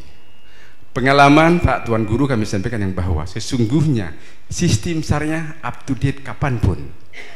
Dalam masa pandemi di syariah, sistem syariah tidak perlu namanya suatu stimulus oleh OJK. Karena kenapa? Sistem musyarakah mudarabah. Andai kata hasil besar, sama-sama kita nikmati besarnya. Waktu pendapatan nasabah kecil, memang sama-sama kecil kita nikmati. Langsung secara otomatis terrestrukturasi, kan begitu Pak Nina. Sistem syariah, nggak ada sistem konven. Restrukturisasi yang diberikan oleh otoritas Pak Yusri dan ini hanya sekedar menambahkan yang bahwa karena pendapatannya tidak sesuai ekspektasi, maka dia masih kita sebagai kategori lancar. Itu saja yang tambahannya. Tapi faktor berbagi saat besar sama-sama berbagi, saat kecil sama dinikmati, itu telah ada dalam sistemnya syariah. Tidak ada sistem konven demikian. Kapan dapat? Baru kita lihat, oh demikian syariah itu. Ini yang tidak pernah tersampaikan. Bapak yang berbahagia, kepada sebagian masyarakat, kita tidak mempan katakan bahwa perbedaan syariah dengan ini tujuannya adalah halal, ini haram. Enggak, karena nggak cukup demikian. Tapi bagaimana dari inputnya sama, prosesnya yang berbeda dan outputnya otomatis berbeda. Bagaimana tidak? Nah, kita katakan bahwa seorang perempuan inputnya sama-sama perempuan, tapi prosesnya sedikit berbeda. Hanya 5 menit saya terima nikah sepolan, bin sepolan yang ketiga lagi nih. Masya Allah. Kan gitu kan ya? Hanya 2 menit tapi bisa dihalal dia. Nah, itu luar biasa Pak Haizi. Ya, jadi makanya saya sampaikan bahwa sekali lagi saya yakin ini Pak Tuan Guru hadir malam ini sebagai representasi Bank Syariah Indonesia dari Jakarta, stakeholder, owner, shareholder. Kami udah tambah semangat nih. Yeah. Beliau sebagai motivator dan kami ikut termotivasi malam ini. Dan jihad Pak Tuan Guru, insya Allah Aceh bisa dengan Bank Syariah LKS yang ada saat ini. Terima kasih. Assalamualaikum warahmatullahi wabarakatuh. Terima kasih sekali berkat perjuangan Pak Hizir lah. Beliau telah membuktikan bahwa syariah itu bukanlah sebuah problematika. Beliau berhasil menunjukkan kinerja Bank Syariah Aceh sehingga betul-betul dapat membumikan syariah di Nanggro Aceh Darussalam ini. Terima kasih Pak Hizir. Aplaus sekali lagi kepada Pak Hizir. Berikutnya di meja berikutnya dipersilahkan ada Prof. Sabri Abdul Majid. Assalamualaikum warahmatullahi wabarakatuh. Ketua Dewan Pengawas Syariah Aceh.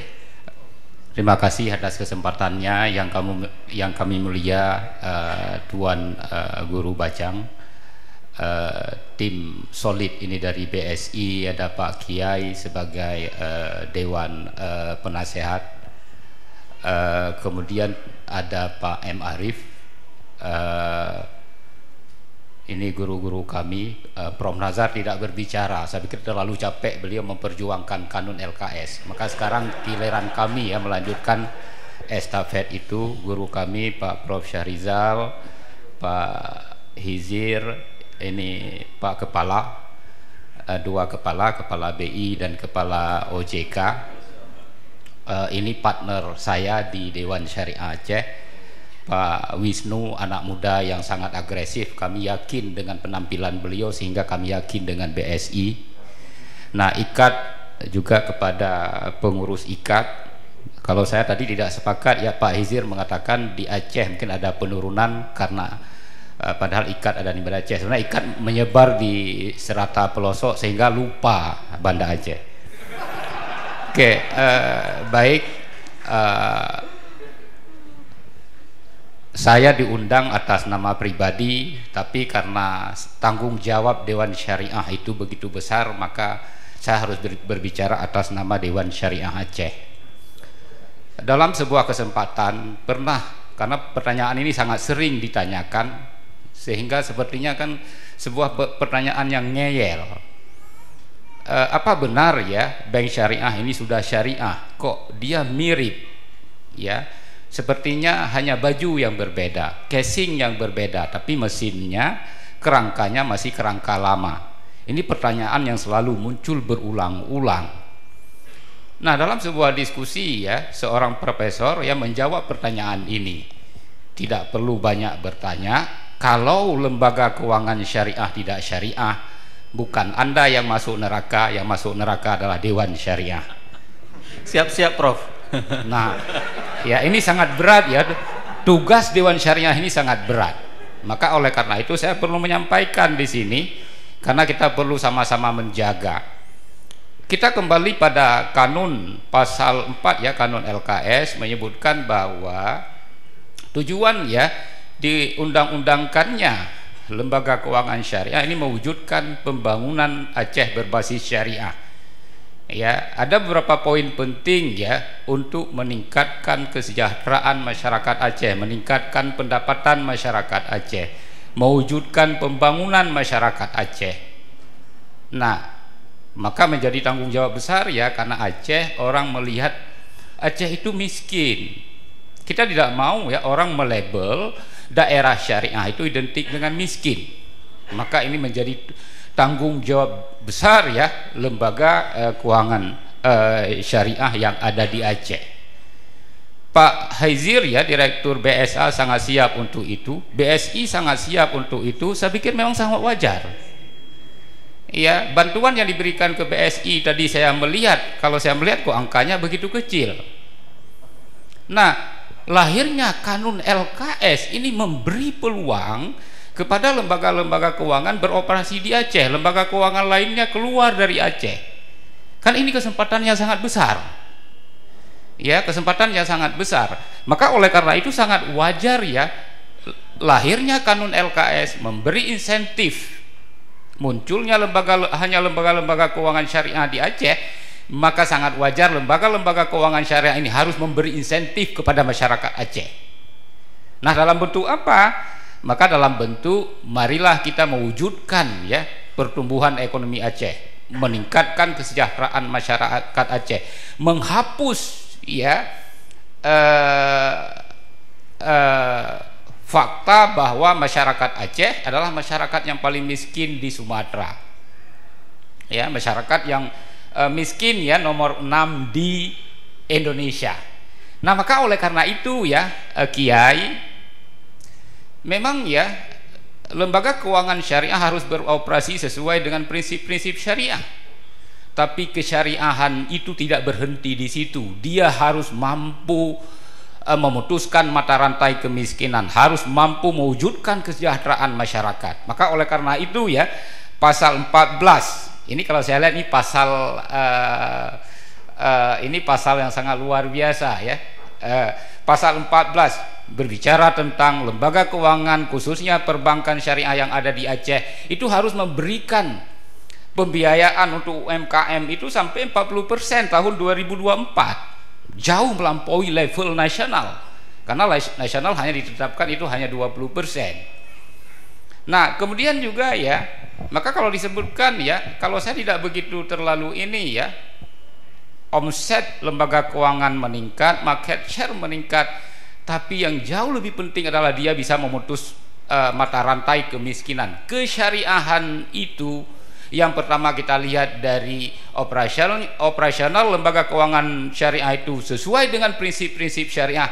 Yang kedua, kehadirannya itu mampu memberi kesejahteraan bagi masyarakat, memutuskan mata rantai kemiskinan, mengurangi disparitas pendapatan, ya, menjaga kestabilan harga, ya, dan juga ya memecahkan problema-problema ekonomi lainnya. Tuanku,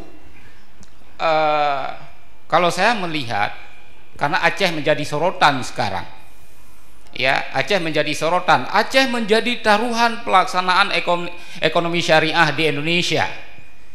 Dulu Bank Aceh sukses melakukan konversi. Tuan Guru ya di NTB juga mengikuti ya konversi perbankan syariah di sana. Saya pikir duluan di Aceh. Maka Pak Senator ya, tolong jangan biarkan lagu dari Sabang sampai Merauke itu dirubah. Tetap dari Sabang ke Merauke, ya, dari Aceh untuk Indonesia. Ya, maka itu Pak Senator ya, baru-baru ini ada diskusi dengan KNKS karena kanun juga mengamanahkan itu pasal 23 ayat 7 bahwa untuk mendukung pembangunan infrastruktur di Aceh, pemerintah provinsi, pemerintah kabupaten kota dapat mengeluarkan obligasi syariah, dapat mengeluarkan sukuk syariah. Artinya dana itu bersumber dari masyarakat dan manfaat pembangunan itu diharapkan untuk masyarakat. Ada beberapa provinsi lainnya sudah bergerak untuk itu. Mudah-mudahan tetap dari Aceh untuk Indonesia. Terima kasih. Ya, saya mengatakan ke KNKS jangan coba rubah dari Merauke ke Aceh. Kilometer 0 itu ada di Aceh. Ya. Kalau mau rubah ya berhadapan dulu dengan para senator kami. Ya. Nah. Oke,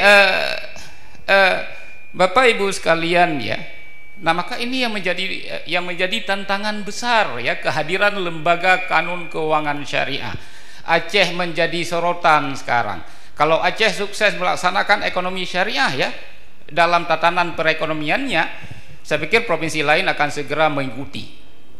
Ya, provinsi lain akan segera mengikuti. Maka kalau kita lihat lebih rinci siapa pemain LKS itu, saya dengan Pak Wisnu ya sering berbicara tentang itu ya. Pernah juga suatu ketika ya Kiai Haji Hasanuddin itu ketua pelaksana harian DSN mengatakan orang Aceh melaksanakan kanun LKS itu sebenarnya adalah untuk menolak laknat Tuhan ya. Saya mengatakan saya sepakat, tapi kalau seandainya pusat tidak membantu pelaksanaan syariat ekonomi Islam di Aceh, saya mengatakan ke beliau, saya takut laknat ini akan kembali ke Jakarta nanti. Ya, nah maka kemudian ya mungkin ini poin hanya menuntaskan poin terakhir. Kalau kita lihat siapa pemain lembaga keuangan syariah di Aceh, siapa key player? Key playernya adalah BSI. Pemain besar lembaga keuangan syariah di Aceh adalah Bank Syariah Indonesia. Kesuksesan kanun sangat bergantung pada BSI ya. Kalau BSI gagal, kanun LKS saya pikir gagal, dan ekonomi Islam Aceh tidak akan menjadi model ya perekonomian di belahan provinsi lainnya di Indonesia, apalagi berbicara pada level dunia. Nah, mudah-mudahan ya dengan saling bahu membahu, saling mengingatkan, kehadiran kanun ini walaupun tidak dalam 1-2 tahun ke depan ya, mungkin dalam jangka waktu menengah ini bisa merubah wajah perekonomian Aceh. Kehadiran kanun LKS bukan hanya membebaskan kita dari riba, tapi juga ikut mewujudkan kesejahteraan, menjadikan ya masyarakat Aceh ini jauh lebih bermartabat. Mohon maaf mungkin ada kata-kata yang tidak pada tempatnya. Billahi taufik wal hidayah. Assalamualaikum warahmatullahi wabarakatuh. Terima kasih Prof. Sabri atas beberapa tanggapannya. Waktu sudah menunjukkan pukul 23 lewat 1 menit. Walaupun mata sudah mulai redup, ya, terlebih Tuan Guru Bajang yang sangat kelelahan, aktivitasnya mulai dari subuh sampai dengan hari ini belum beristirahat. Maka saya ingin menanyakan, apakah ini sudah kita cukupi sampai di sini dan kita berikan closing statement kepada Tuan Guru dan Pak Kiai? Bisa seperti itu? Karena ini kelelahan yang sangat luar biasa. Mohon maaf yang sangat-sangat beribu maaf ya. Ya. Oh, satu saja. Oh, boleh Pak. Waktunya sangat singkat, 2 menit Pak. Tes. Bismillahirrahmanirrahim. Assalamualaikum warahmatullahi wabarakatuh. Nama saya Sugito. Saya ini mewakili kepentingan masyarakat ekonomi syariah. Kemudian juga dari Asosiasi Bank Syariah Indonesia. Tadi ketuanya Pak Hijir Sulaiman sudah menyampaikan. Dalam prakteknya, ini saya berbicara kepada praktisi. Dalam implementasi, saya meneliti tesis saya di tahun 2020 di UIN Araniri. Itu permasalahan implementasi akad musyarakah syirkah di 10 bank pembiayaan rakyat syariah. Ternyata 2 BPR syariah dari 10 yang mempraktekkan akad musyarakah. Permasalahannya apa di situ? Yang pertama adalah kemampuan sumber daya insani di internal bank, baik itu pejabat maupun petugas staf frontliner, kurang memahami konsep akad-akad yang ada di perbankan. Satu. Yang kedua, bahwa dalam akad musyarakah, bank syariah agak sedikit kurang ambil peran resiko. Artinya dalam akad musyarakah ada konsep, ada resiko yang dibagikan sesuai dengan sirkah modal yang ada. Tapi dalam kondisi ini sebenarnya bisa difasilitasi dengan jaminan. Nah, yang ingin saya sampaikan, di mana perbankan syariah saat ini hampir mayoritas itu akadnya adalah akad murabaha. Secara internal tadi saya sampaikan, kemampuan sumber daya insani internal bank itu perlu ditingkatkan. Faktor eksternal waktu itu, karena saya sebagai praktisi nih ya, begitu saya jelaskan ke nasabah bahwa akad musyarakah dengan bersirkah bla bla bla bla, masyarakat atau nasabah yang berhubungan dengan kami bank syariah itu kadang-kadang sepintas mengatakan, Pak Gito, sudahlah, saya sudah paham, padahal dia belum paham. Sekarang ekuivalen rate berapa sih nisbah bagi hasilnya? Tapi suatu ketika nanti di masyarakat ada blow up permasalahan bahwa bank syariah tidak syariah, yang tadi mengatakan saya sudah paham, iya memang bank syariah tidak syariah. Artinya bahwa kita juga perlu melakukan edukasi di level eksternalnya masyarakat. Jadi saya menyarankan di sini peran serta UIN Araniri melalui lembaganya, kemudian masyarakat ekonomi syariah juga melalui lembaganya, IKAT juga melalui lembaganya, ini bisa memfasilitasi kemampuan sumber daya insaninya kita kerucutkan, jangan lagi kepada topik permasalahan bank syariah tidak syariah, tapi per masing-masing akad. Bagaimana kita membedah akad murabaha dari mulai sebuah proses sampai suatu ketika nasabah tanya, gimana selama ini dipermasalahkan akad murabaha itu kalau berjangka panjang di atas 5 tahun, nasabah selalu mengatakan jual beli itu kan tidak mengatur konsep berapa porsi pokok, berapa porsi margin. Tapi masyarakat masih mengidentikan bahwa ini bank syariah tidak syariah. Artinya kita di situ mulai membedah bahwa implementasi kepada masyarakat di internalnya dulu, nanti petugas banknya disampaikan bagaimana praktek akad murabaha, bagaimana praktek akad musyarakah. Kalau mereka paham, nanti baru masyarakatnya kita minta bantuan IKAT atau forum dakwah atau forum ulama di Aceh untuk melakukan sosialisasi. Mungkin setiap 1 bulan sekali berikan khutbah Jumat khusus yang menyangkut industri bank syariah. Demikian, terima kasih. Assalamualaikum warahmatullahi wabarakatuh. Kepada Bapak Sugito, dan apa yang disarankan oleh Pak Sugito itu telah dilakukan oleh Dinas Syariah Islam Aceh, di mana sudah menyusun kurikulum untuk bahan materi khutbah. Ada di antara beberapa para ustadz yang dimintakan untuk mengisi. Semoga ini bisa dibicarakan langsung nanti dengan Ketua IKAT dan program-program yang yang akan dijalankan. Baik, kepada Tuan Guru Bajang dipersilahkan untuk closing statement dalam pertemuan ini.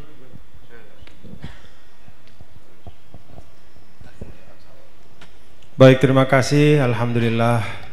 Jadi semua yang kita dengar dari siapapun yang bicara, para tokoh kita, itu semua keluar dari ainur ridho, keluar dari mahabbah, keluar dari hamas, yaitu antusiasme, kecintaan, dan kebanggaan kepada Bank Syariah.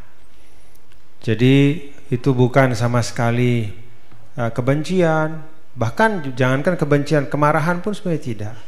Tapi itu ungkapan dari kita semua yang mencintai perbankan syariah. Dan semua yang tadi disampaikan, ya itulah tugas kita bersama, ya. Mulai dari edukasi, membangun ekosistem, dan melakukan kerja-kerja terukur, ya, secara kolektif. Siapa melakukan apa?